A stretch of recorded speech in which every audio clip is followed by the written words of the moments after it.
देखना जरा, इसकी आपने को वैल्यू निकालनी है। इस सारणिक को अपने को, मैंने आपसे क्या बोला कि जो सारणिक है इसका कोई ना कोई सा आंकिक मान निकलेगा। हमने जो आव्यूह करे थे, आव्यूह के जितने भी आंसर आए थे वो कैसे आए थे, आव्यूह में ही थे, और उसकी कुछ संक्रियाएं थी, कुछ नियम थे उन संक्रियाओं को करने के, उस नियम के तहत चलना पड़ा था। ऐसे यहाँ पर भी नियम रहेंगे, उसी नियम के तहत अपने को चलना है। सारणिक और आव्यूह में इतना सा अंतर है, जैसे एक तो चिन्ह का अंतर है, आव्यूह को हमने ऐसे बड़े कोष्ठक में रखा, सारणिक को ऐसे रख दिया था मोड, ठीक है।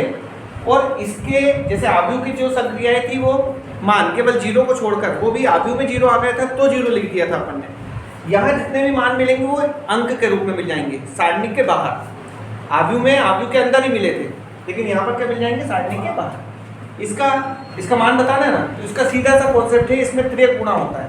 क्या होगा, तो त्रियक गुणा आपको को ये ध्यान रखना है, इधर से इधर और इधर से इधर, ऊपर से नीचे फिर नीचे से ऊपर, और लेफ्ट टू राइट, किधर से किधर, उल्टे से सीधे की तरफ। और कहाँ, ऊपर से नीचे, पहले नीचे से ऊपर नहीं जाना है, नीचे से ऊपर जाओगे तो गलत हो जाएगा। तो इसका आंसर होगा, जैसे 2 का गुणा आप किस में करोगे, मैं लिख देता हूँ कि 2 गुणा 2, फिर बीच में क्या आता है, माइनस आएगा, ठीक है। ऐसे ही -1 का गुणा किसमें, 4 में। हमें इसी बात का ध्यान रखना है, इस वाले पद को पहले नहीं लिखना है, बाद में ही लिखना है, ठीक है। तो ये कितना हुआ, 2 दूनी 4, -1 का गुणा +4 करेंगे तो +4, ये 8। अतः आंसर हुआ आपका 2, 4, -1 और 2।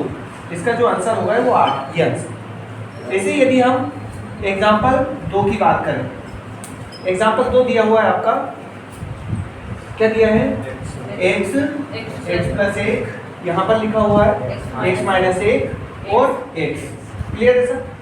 अब इसका मान अपने को बताना है, तो यहाँ देखो, यहाँ पर भी वही तरीका रहेगा, x का गुणा x में करेंगे तो x², फिर माइनस, इस x - 1 का गुणा इसमें हो जाना है x + 1, ठीक है। ये क्या है, x² माइनस, हमारे पास ये एक सूत्र होता है, a - b और a + b बराबर क्या हो जाता है, a² - b², ठीक है। या तो ऐसे कर लो सूत्र से, या फिर एक एक करके भी गुणा करोगे तो भी आपको ये मिलेगा। तो ये क्या मिल गया, a² मतलब x का स्क्वायर, x², फिर माइनस 1 का स्क्वायर 1, इस सूत्र से। अगर यहाँ पर x - 1 और यहाँ x + 1 देखे तो ये हो जाएगा x² - x², बाकी इसको लिखना नहीं होता आपको, है ना। यहाँ हो गया x², इसका अंदर गुणा कर दो, -x², माइनस का गुणा क्या हो गया, +1, ये प्लस का x² माइनस का x², कैंसिल, क्या बचा 1। मतलब इसका जो आंसर आया x - 1, x + 1 और ये x बराबर क्या 1, ये इसका आंसर हो गया। इसे यहाँ पर भी पोस्ट कर, ये आंसर हो गया ना।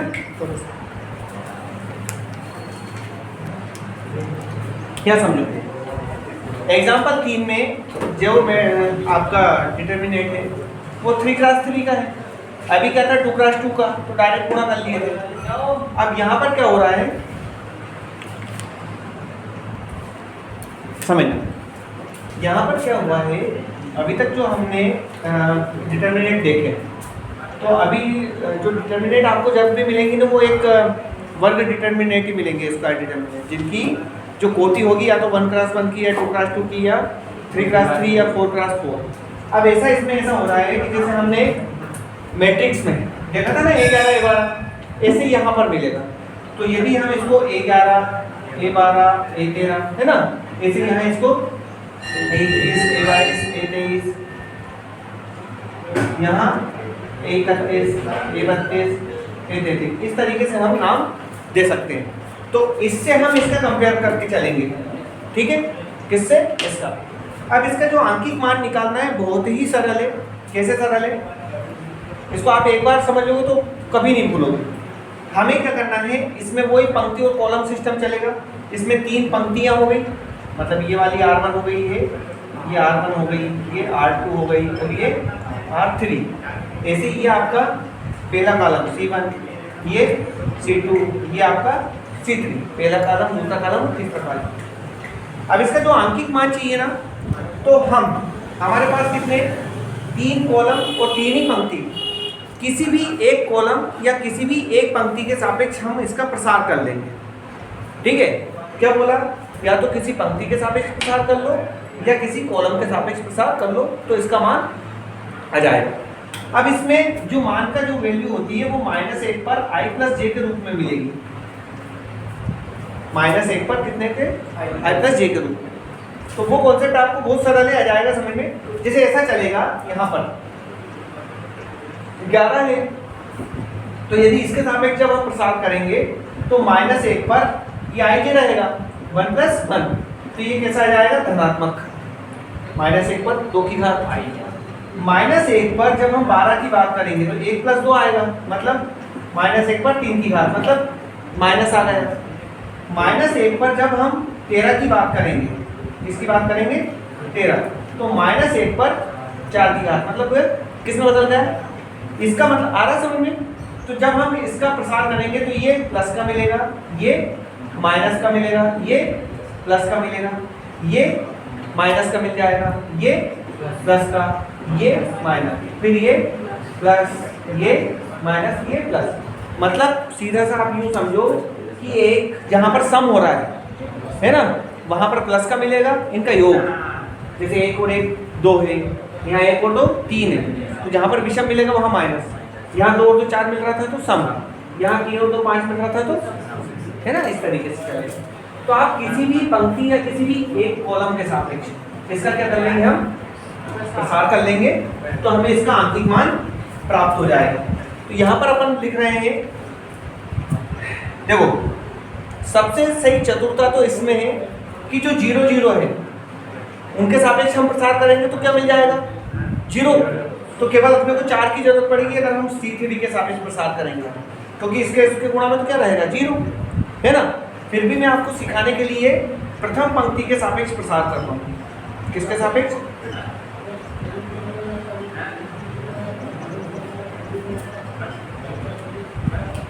प्रथम पंक्ति के सापेक्ष प्रसार करने पर। समझ लीजिए, ये एक लिखा है ना, अब इसमें ये पंक्ति और ये कॉलम छोड़ देना है, क्या बचेगा, 3 0 1 और 0, क्लियर। फिर यहाँ पर क्या आ रहा है, 2 आ रहा है ना, लेकिन ये क्या लेना पड़ेगा, -2। क्यों लेना पड़ेगा, यहाँ पर अभी मैंने बताया था आपको, ये क्या है, ये 11 ये 12 है ना, विषम वाला हिस्सा है, तो यहाँ पर -2 आ जाएगा। अब इसके लिए क्या करें, ये पूरी पंक्ति छोड़ो और ये कॉलम छोड़ो, क्या बच जाएगा, -1, ये क्या बच जाएगा, 0, ये क्या जाएगा 4 और ये क्या 0 है यार। फिर इसके बाद +4, क्या +4, तो अब ये पूरी पंक्ति और ये कॉलम क्या है, -1 3 4 और 1 बराबर 1। अब यहाँ पर वही जो करते आए हम, 3 का गुणा 0 करा 0, -1 का गुणा 0 करेंगे तो 0, फिर ये -2, -1 का गुणा 0 करो 0, -4 का गुणा 0 करा 0, कंप्लीट। फिर +4 का गुणा करो, है ना, तो -1 का गुणा 1 में करा तो -1, -4 का गुणा 3 में करेंगे तो -12, कंप्लीट। ये 0 का 0 ओवरऑल क्या हो रहा है, 0, यहाँ पर 0 आ रहा है, 0 का गुणा 2 में 0, -0 लगा लो चाहे +0 लगा लो, है ना। और ये कितना आ रहा है, +4, ये -1 और -12 -13 का गुणा 4 में करेंगे तो -13 चुकू 12, मतलब इसके जो वैल्यू आई है वो कितनी आ गई, -12। ये इसका आंसर, ठीक है। ये केवल मैंने समझाने के लिए करा है। इसी को हम इस तरीके से भी कर सकते हैं कि आप क्या करो,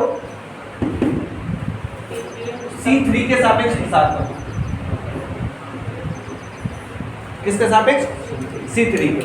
जब आप C3 के सापेक्ष प्रसार करोगे, है ना, ठीक है, तो क्या आएगा, 4, ये आया प्लस का कि माइनस का, प्लस का आएगा, ठीक है।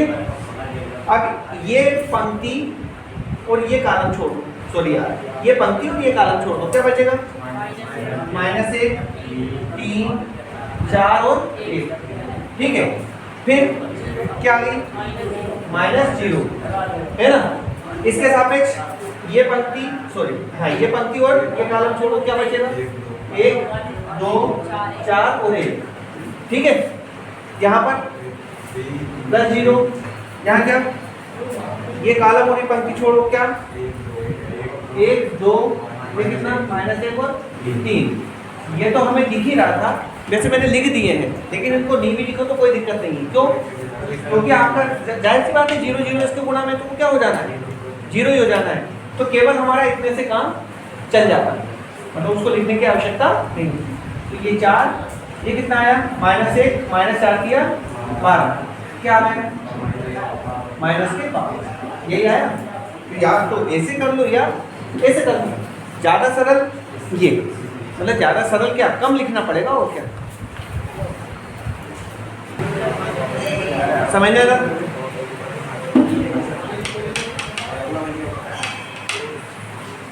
इसका ये विकर्ण इसमें 0 0 यहाँ तो होगा, इसका मान 0 ही आएगा।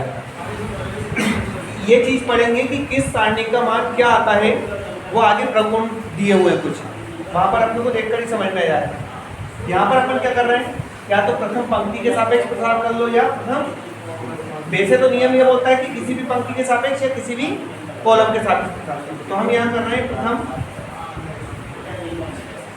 पंक्ति के सापेक्ष प्रसार करने पर आप ये बताओ कि 0 के सापेक्ष प्रसार करेंगे तो ये तो क्या हो जाना है 0 ही हो जाना है इसके सापेक्ष।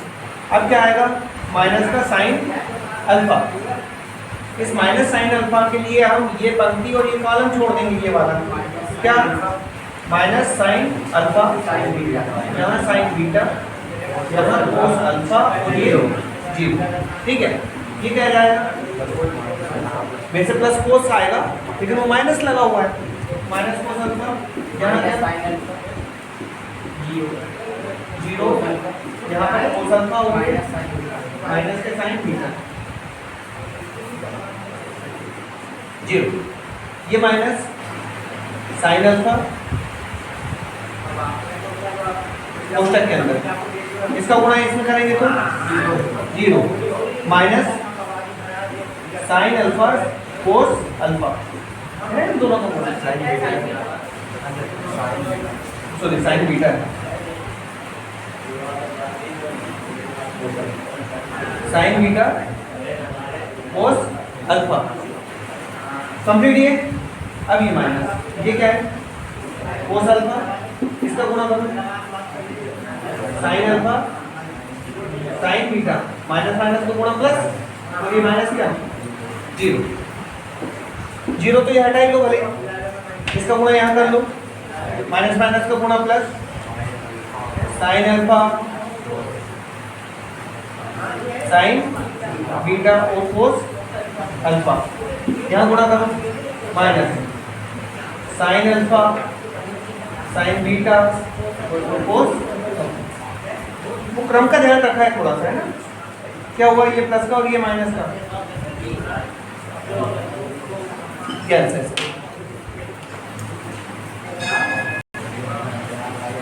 देखिएगा इसी प्रकार एग्जांपल 5, इसमें LHS को LHS और RHS मतलब LHS पार्ट और RHS पार्ट दोनों के एक साथ लेके चलना है।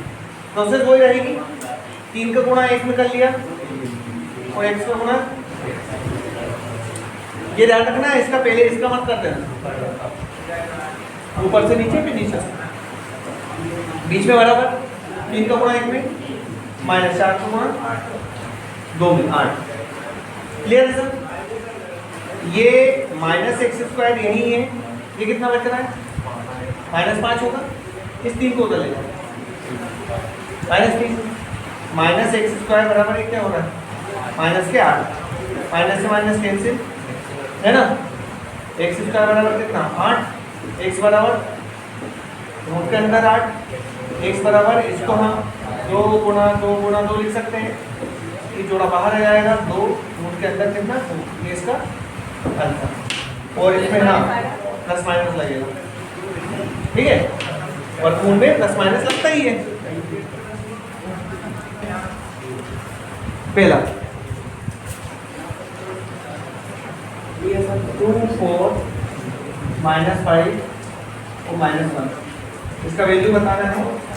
तो इसके वैल्यू में वही जो करके आए हम, 2 का गुणा -1 में -2, फिर माइनस है ना जो इसके बीच में लगता है, और ये -5 को 4 का गुणा करेंगे तो -20, ये -2 ये +20, क्या है आपका 18।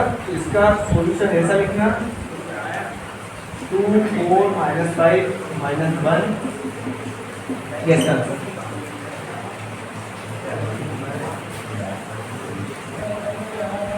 इस टाइप के सवालों को ऐसे देखकर समझ में आ जाता है कि इसकी तोड़ ज़्यादा से ज़्यादा 1 या 0 तक की होगी, है ना। तो इसका वैल्यू कैसे करेंगे, कोस का गुणा कोस में करना, तो ये पहला क्वेश्चन है, दूसरे का पहला कोस स्क्वायर थीटा माइनस, फिर ये माइनस साइन स्क्वायर थीटा, इसका गुणा इसमें करेंगे, ये माइनस इसका आएगा, ये क्या हुआ cos square theta minus minus का गुणा साइन स्क्वायर थीटा, प्लस हो जाएगा ना। इसलिए सर्वसमीका होती है, इसकी वैल्यू कितनी आ गई, 1 आ गई।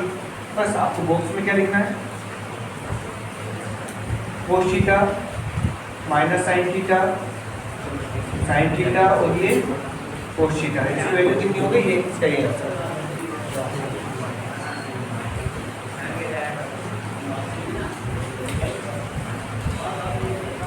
सेकंड क्वेश्चन दूसरे का, x² -x + 1, यहाँ पर x + 1, यहाँ x - 1 और यहाँ x + 1।